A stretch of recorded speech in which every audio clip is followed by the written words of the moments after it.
You and I have heard many car companies give us the line before. This is a track car for the street. And really, that falls into one of two buckets. Number one, a significant exaggeration, and number two, bullshit. In this case, neither applies. Now, we talked about in the AMG GT tech review how these things are fitted with double wishbones all the way around and adjustable dampers. Well, this one also has height adjustable coilovers, and it's not adjusted with a button inside the car. You need to put the thing on a rack, get tools out, and do it yourself like you were a shade tree mechanic or you run a race team. And if that's not enough, the wing is manually adjustable as well. So really, it's not so much a track car for the street as it is like a Lincoln Log set or a Lego set for really big, very rich kids.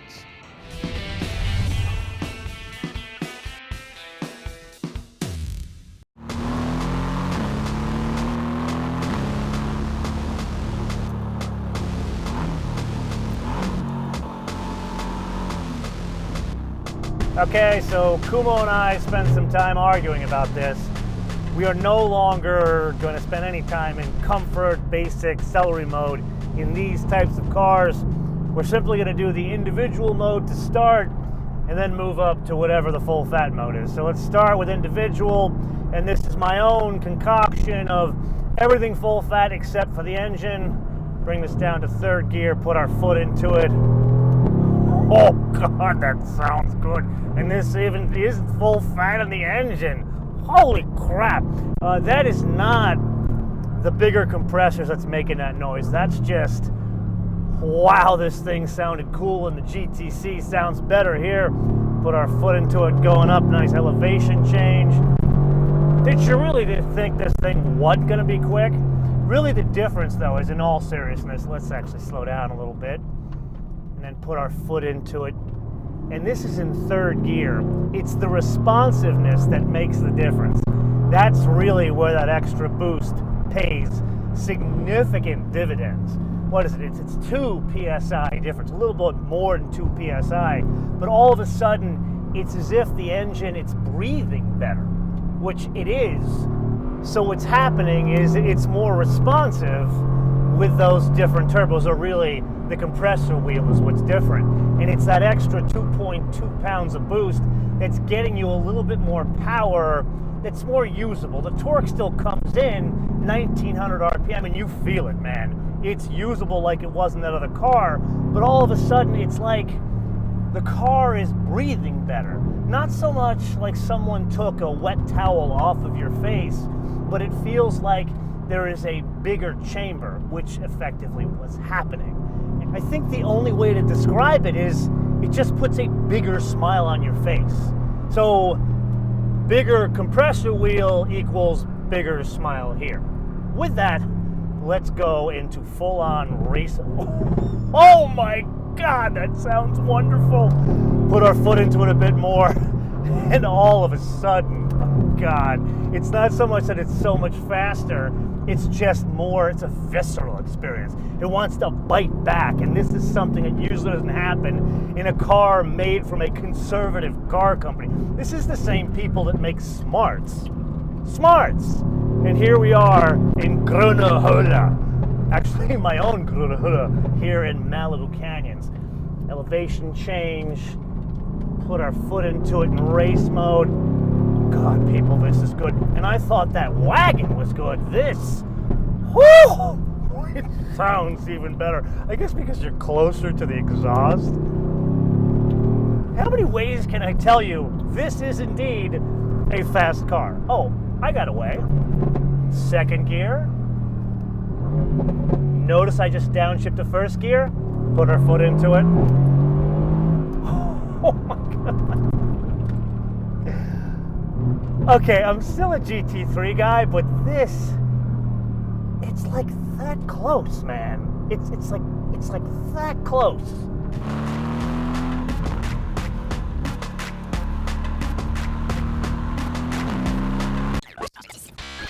Okay, so I promised you in the tech review that we would indeed do a mini options game in this episode, And me being a man of my word, I highly suggest you belt in for this one.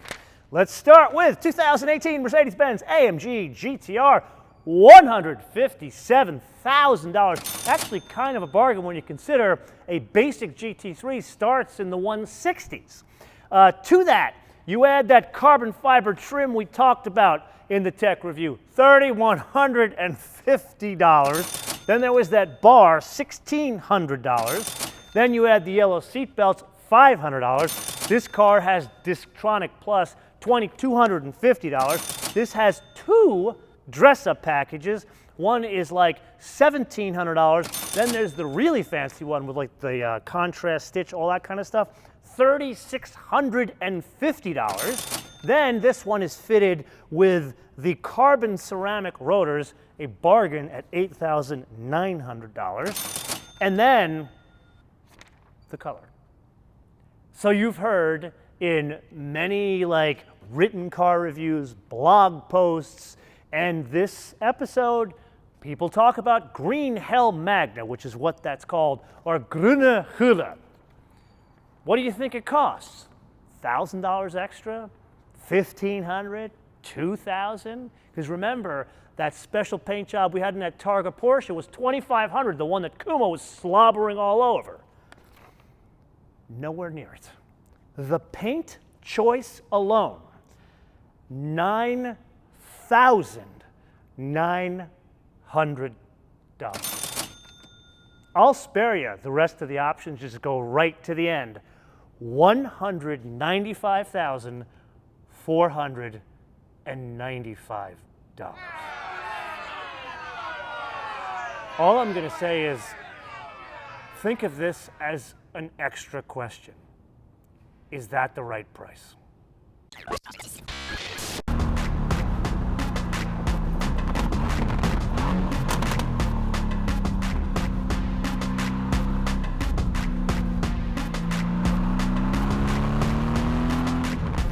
Okay, so for driving dynamics, we actually have to spend some more time focusing on the transmission, and here's why. I just downshift a second. First, remember I said in the tech review, it's a taller first gear, which means we can use it in more places, like downshifting in corners and digging much deeper and the car doesn't blow up, or you don't blow up the engine. It's designed to do this. God, you know what it is? You know how we piss and moan about, oh my God, I want a manual transmission in a car like this. This now has the flexibility you would get in using a manual transmission, because now you can use all the gears as you see fit. That's really the difference in having a taller first gear. Okay, as I downshift the second gear, is it as good as the PDK?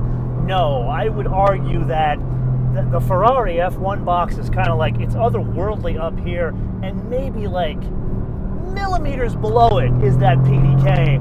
This is a couple of inches below it in terms of usability, the way it shifts, but this is by far one of the best transmissions I have sampled out of Mercedes in a long time. Okay, now let's switch it up and do exactly the wrong thing.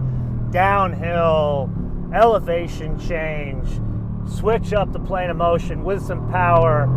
And this is where we're really going to understand the difference of that wider track, and it does not feel disturbed at all. This is where it's even closer to a GT3. This is about as neutral as a Mercedes is going to get in handling. Look at this.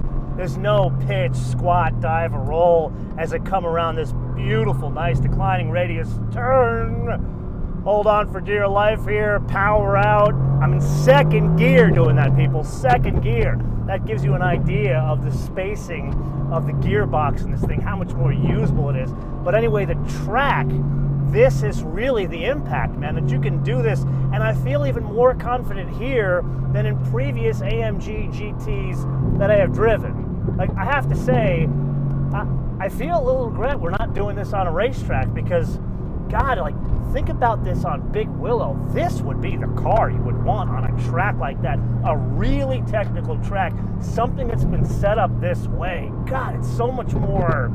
It's a combination of oh, it sounds wonderful, but it's a combination of literally everything going on here. Those coilovers in there. Then we got more downforce. Like when this thing goes up, was reading one of the engineering manuals. When this thing goes over something like 100 miles an hour, it's got 110 pounds of downforce on that back wing there. That's one of the big differences that's keeping this thing stuck to the road, more so than that convertible that we drove. Obviously the roof as well. The confidence this thing inspires is at a level of a GT3. That's where it's on par.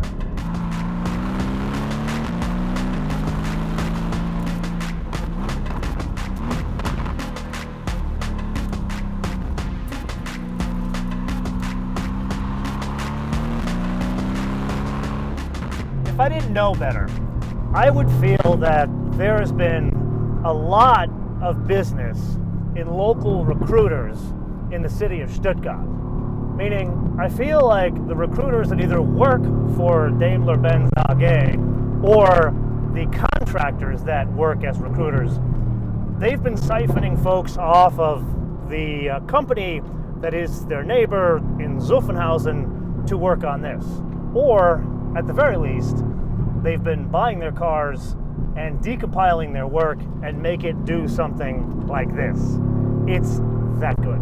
Now, there are two other notes we do need to discuss here. We talked about all that carbon fiber in the tech review. Oh, and you feel it there. You notice the difference. It ain't just something that they're saying, oh my God, we're doing this for lightweighting. You feel the strength in it. It's more than just that it has a roof. You feel that someone went through and made this a much stiffer vehicle. Like, I'd be interested in a future episode to get a Mercedes engineer on this and talk to us about what are the actual, what do they call it, like hertz of how they measure the structural rigidity of the vehicle.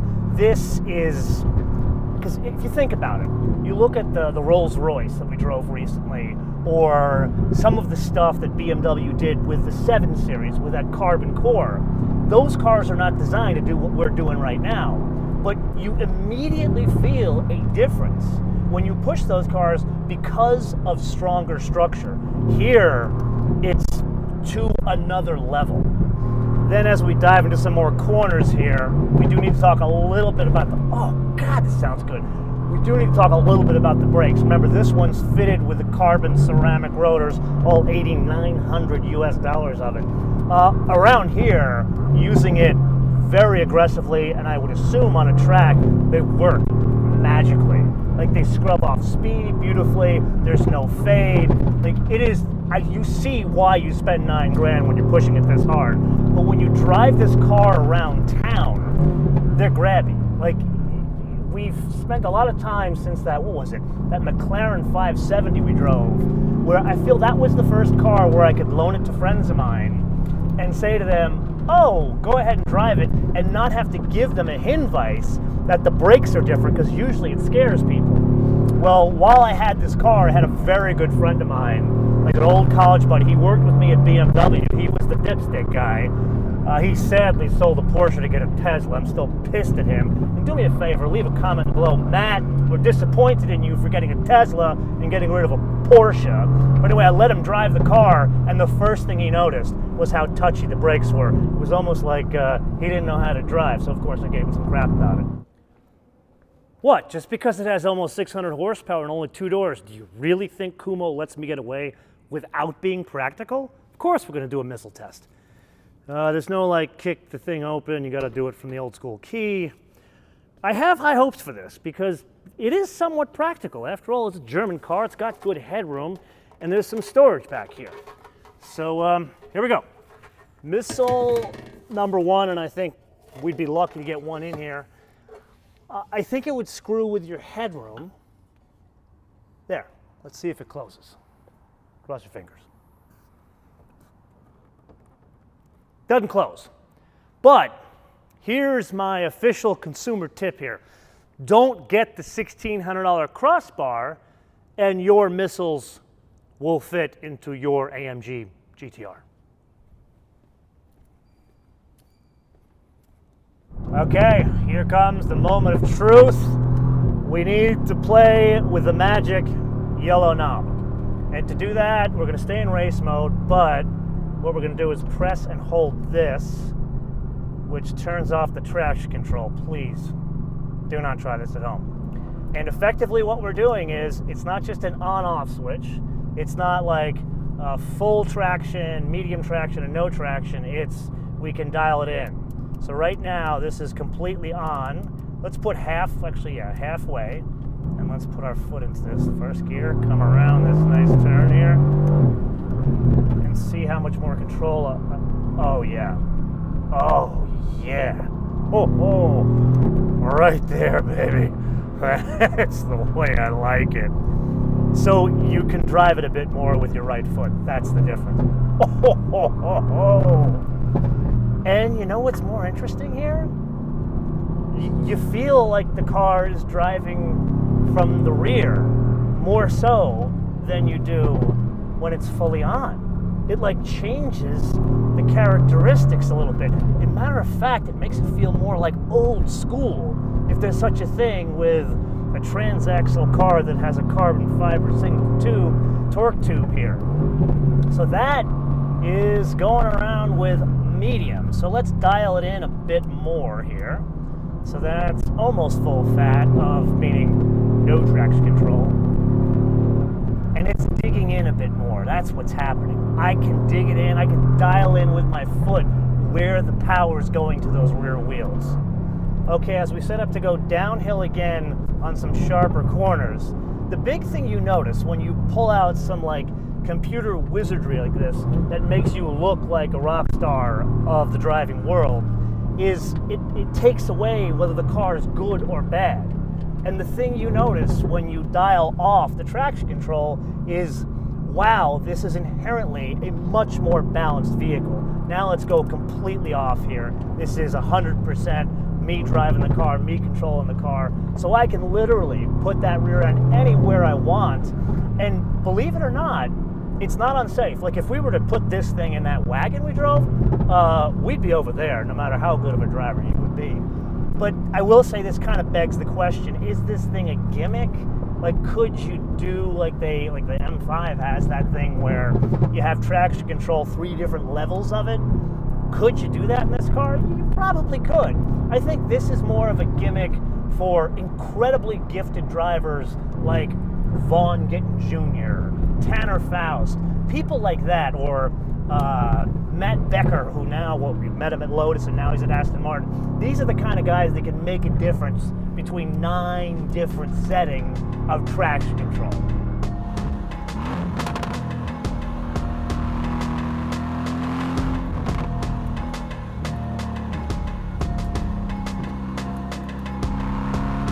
I can completely appreciate you like the open air GTC better for obvious reasons, but I promise you this is the better one. Did you see all the changes? Clearly you are getting in between a bit of a debate here. You can tell he likes that GTC better, but this is one of these instances where I came away from this as shocked as I came away from the GTC, and obviously so did he, but he still likes the GTC. Here's my reasoning. I didn't expect all of these small changes to amount to this big of a difference between effectively 2 of the same cars. Yeah, the GTC had the folding top, which usually, yeah, okay, I know you like the folding roof, but this, I mean, come on, think about it. You've got the Pilot Sport Cup 2s, you've got the manually height adjustable coilovers, you can change the downforce of that wing in the back, then the tuning of the suspension, and then there's that whole engine thing where we have, what is it, 74 more horsepower over the base car, but this is what, 27 more horsepower over the one you like. Now here's the thing that's the biggest difference. I thought that like, whatever it is, that 9-step thing that they do with the traction control, I honestly thought that was a gimmick. When I first got in the car and they have this thing here, just give me on, off, maybe like middle of the road, and that's gonna work.